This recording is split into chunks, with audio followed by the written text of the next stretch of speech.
Salut les bladers, c'est Ryuk et aujourd'hui on va parler du type endurance dans Beyblade Burst. Une toupie de type endurance se définit essentiellement par sa capacité à tourner longtemps et ainsi tente de battre ses adversaires par arrêt de rotation.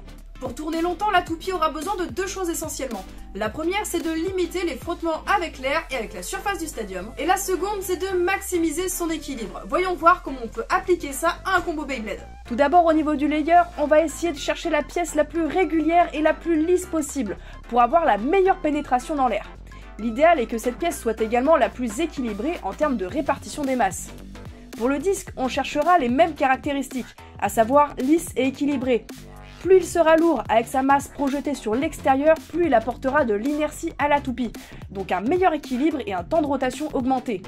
Attention cependant, augmenter l'inertie du bas de la toupie augmentera aussi ses chances d'exploser. Et enfin pour le driver, l'idéal pour limiter la friction sera d'avoir la pointe avec le moins de surface en contact avec l'arène. Ces pointes sont souvent statiques et plus faciles à déséquilibrer, donc vous pouvez aussi jouer avec des versions améliorées qui possèdent des renforts pour rattraper la toupie quand l'inclinaison devient trop importante.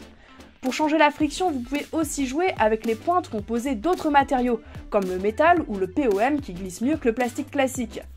En résumé, une toupie de type endurance cherchera à limiter sa friction de tous les côtés et avoir la rotation la plus équilibrée possible. En revanche, elle sera plus sensible aux attaques, avec plus de chances d'exploser et de glisser vers les sorties de stadium. Et toi, quel est ton style de jeu? N'hésite pas à le partager en commentaire.